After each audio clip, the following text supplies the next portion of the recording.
Earlier this week on my TikTok and Instagram, I chose my album of the day as Black Sabbath's Master of Reality. A user summed up the record perfectly with this comment: "This is one of those albums you end up buying 2 or more times from playing it so much." Very, very well said. And many would agree that of the original era Sabbath albums, this one is the most polished. The first 2 records, while great, were done as quickly and cheaply as possible. They were essentially the band playing sets in studio. For their third effort, they had more time to stretch and feel out all that the studio had to offer. A big reason for this was that they weren't playing shows as they recorded. They didn't need to. The band was now well established and could do what they needed and wanted to craft a great record. Bill Ward said, "Previously we didn't have a clue what to do in the studio and relied heavily on our producer. But this time we were a lot more together, understood what was involved, and were more opinionated on how things should be done." This isn't to say that Black Sabbath and Paranoid didn't have some studio production, but it wasn't on the level of Master of Reality. Bill also called the album an exploratory one. He added, "We all embraced the opportunity. Tony threw in classical guitar parts, Geezer's bass was virtually doubled in power, I went for bigger bass drums, also experimenting with overdubs, and Ozzy was so much better." Tony Iommi didn't share this sentiment. He felt this, as well as the other early Sabbath records, could have been done better. He clearly had a grander vision that may or may not have been possible with the band and technology at the time. The opening track, Sweetly, features a clip of Iommi coughing.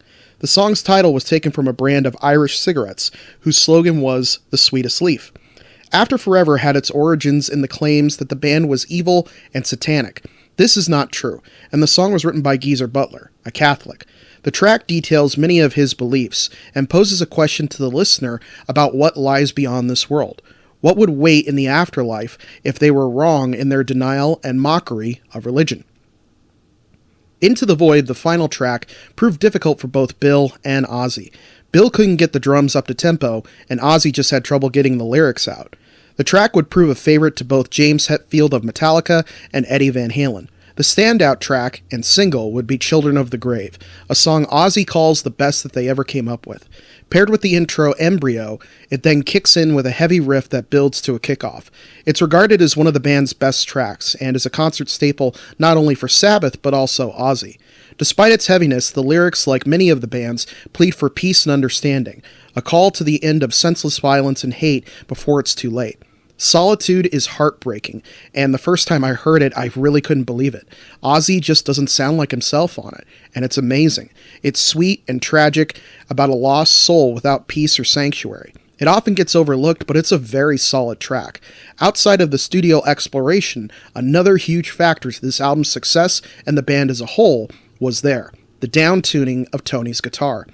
Tony Iommi had lost the tips of his fingers before Sabbath began, and had problems with playing despite using prosthetics and rubber fingertips. He lost his tips in an industrial accident at work. As a solution, he tuned down his guitar to make it easier on his fingertips.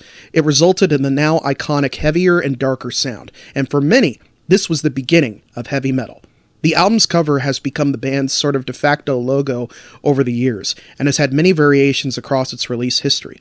Sometimes it's incorrectly called Masters of Reality. At only 8 tracks, the United States distributor Warner Brothers decided to break up the song's intros and outros, labeling them as individual tracks. Over the years, some of these have been kept, while others have been dropped. There have been multiple releases and editions because fans simply cannot get enough of this record. It's important to so many people and for so many music and cultural reasons.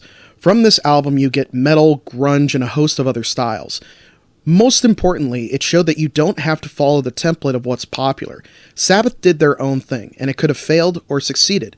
Luckily, it hit, and hit big, leading to the true beginning of the band's career. What do you think about Master of Reality? Let me know in the comments below. The content on this channel is made possible from viewers like you. Help the channel grow by supporting me on Ko-fi, which you can find a link to below. You can also help by liking, commenting, sharing, and subscribing. Thank you again for watching, and I will see you guys next time.